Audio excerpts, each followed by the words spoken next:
So let's start the exercise from the chapter number 3.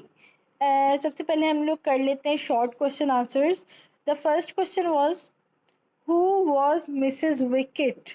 Mrs. Wicket कौन थी? अब हम पहले इसको उर्दू में बता देते हैं। मिसेस विकेट कौन थी? मिसेस विकेट उस घर की मालिक थी, मालिक मकान थी जहां पर चिप्स रहा करता था। ब्रूकफील्ड के बिल्कुल पास उनका घर था।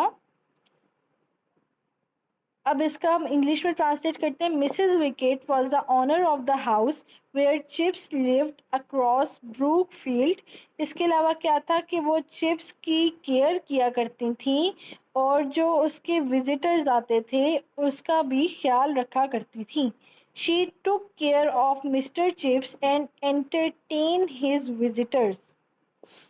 The next question is, what kind of books were read by Mr. Chips? Mr. Chips किस तरह की बुक्स पढ़ा करते थे? हमने इसमें क्या पढ़ा था कि मिस्टर चिप्स क्लासिकल किस्म के या कोई डिटेक्टिव नॉवल हो गए उस किस्म के। इसके अलावा हमने दो लोगों का पढ़ा था। एक हमारे पास थे इंस्पेक्टर फ्रेंड्स और हमारे पास दूसरे कौन से थे? Doctor Thorndike. ये हमारे पास दो लोग थे जिनके ये नॉवेल्स पढ़ता था। Chips read books of classical literature, history and detective novels. Inspector France and doctor Thorndike were his favourite novels. ये इसके फेवरेट नॉवेल्स थे। What is the next question? What did Chips think about Latin and Greek? जो chips था वो Greek language और लातीनी language इनके बारे में क्या ख्याल करता था? He thought of Latin and Greek as living tongues once spoken by living people. He considered them far more than a dead languages कि वो उन्हें एक dead language मुर्दा लैंग्वेज समझता था। From which English gentleman ought to know a few quotations, जिसमें से जो एक आम इंसान है वो सिर्फ कुछ इक्तसाबात ही हासिल कर सकता है। वो एक डेड लैंग्वेज मुर्दा लैंग्वेज समझता था। Next question is, where did Mr Chips live after his retirement? अपनी रिटायरमेंट के बाद मिस्टर चिप्स कहाँ रहते थे? तो मिस्टर चिप्स मिसेस विकेट के घर रहे अपनी रिटायरमेंट के बाद, क्योंकि वो उनका उसका घर ब्रूकफील्ड के बिल्कुल ऑपोजिट था। और इसके अलावा ये मिस्टर चिप्स के लिए बहुत आसानी भी थी कि वो उधर जहाँ बच्चे खेल रहे होते थे वहाँ पर जाकर खेलों के मैदान में बैठ जाता था और बच्चों को खेलते हुए देखता था और मौसम को एंजॉय करता था, लुत्फ अंदोज होता था। Chips lived at Mrs. Wicket's house after his retirement because it was located opposite to Brookfield.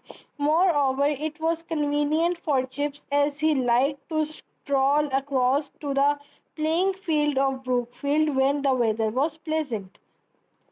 So the next question is, what sort of life did Mr. Chips enjoy at Mrs. Wicket after retirement? Retirement के बाद mister chips ने Mrs wicket के घर पे किस तरह की जिंदगी गुजारी? He enjoyed a pleasant, peaceful life at Mrs. Wicket. बहुत आरामदेह, बहुत सुकून वाली जिंदगी मिसेस विकेट के घर गुजारी। He had no worries, उसे कोई परेशानी नहीं थी। His pension was enough, उसकी जो पेंशन थी उसके लिए वो बहुत काफ़ी थी। And there was a little money spent up behind, और उसके अलावा उसने अपनी कुछ जमा पूंजी भी रखी हुई थी। He could have everything and anything he want. उसके पास वो हर चीज़ थी, हर चीज़ जो वो चाहता था। ये हमारे पास हो गए इस चैप्टर में से जो इसके इम्पोर्टेंट क्वेश्चन है ये मैंने आपको बता दिए। इसमें से एक हम और इम्पोर्टेंट क्वेश्चन पढ़ लेते हैं कि हु वाज कॉलिंगवुड। इसमें हमने आज किस न्यू शख्सियत का पढ़ा? कॉलिंगवुड का। कॉलिंगवुड कौन है? Collingwood had been a very naughty boy at Brookfield in 1902। 1902 में कॉलिंगवुड ब्रूकफील्ड पर एक बहुत ही शरारती लड़का था। He was killed in Egypt, वो मिस्र में कत्ल हो गया था, उसको कत्ल कर दिया गया था। Once Chips thrashed him from climbing on the gymnasium roof to get a ball out of the gutter. एक बार उसकी इस लड़के की कॉलिंगवुड की जो बॉल थी वो जो जिम की ऊपर वाली जो रूफ होती है ऊपर उसके अंदर चली गई थी गटर में। एक बार इसी बात पर चिप्स ने उसे मारा था, उसे पीटा था। He won a DSO and become a major in the British Army. और क्या हुआ था कि कॉलिंगवुड DSO उसने won किया था और इसके बाद वो ब्रिटिश आर्मी में मेजर की पोस्ट पर लगा था। ये हमारे पास आगे इसके क्वेश्चन आंसर्स। इसके बाद हम लोग मैंने आपको साथ साथ वोकेबलरी के वर्ड्स तो बता दिए हैं, जो इसमें हमारे पास कुछ इंपॉर्टेंट और हैं एक्सरसाइज में से, वो मैं आपको बता देती हूँ। It was convenient, that was the main thing. What do you mean by convenient? Convenient means आसान। आसान को इंग्लिश में क्या कहते हैं? कंफर्टेबल। तो इसका क्या मीनिंग होगा? Comfortable. The next one is he was not dispute his long years of assiduous teaching, a very profound classical scholar. What do you mean by profound? Profound means intellectual. Intellectual. The next one is a pleasant, placid life at Mrs. Wicket.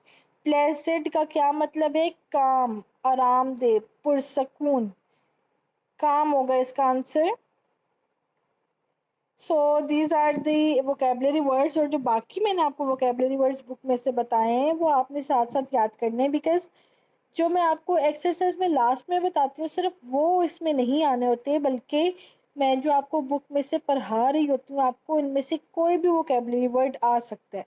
सो आपने सिर्फ ये नहीं कि मैंने आपको and पर जो exercise में से क्वेश्चंस बताए हैं या एंड में से एक्सरसाइज में से वोकेबलरी वर्ड्स बताए हैं सिर्फ आपने वो याद करने हो। वो मैंने आपको किस लिए बताया? Because these are the important one.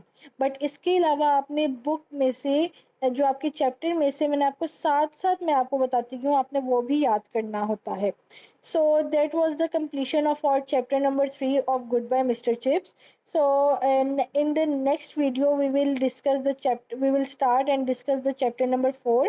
Or thank you so much for listening me, thank you for so much. Uh, I think that you will teach your you will learn your lesson very very easily, and I think you will appreciate me by my videos, by my content. And thank you so much, and never don't forget to subscribe my channel and to like my videos. Thank you so much.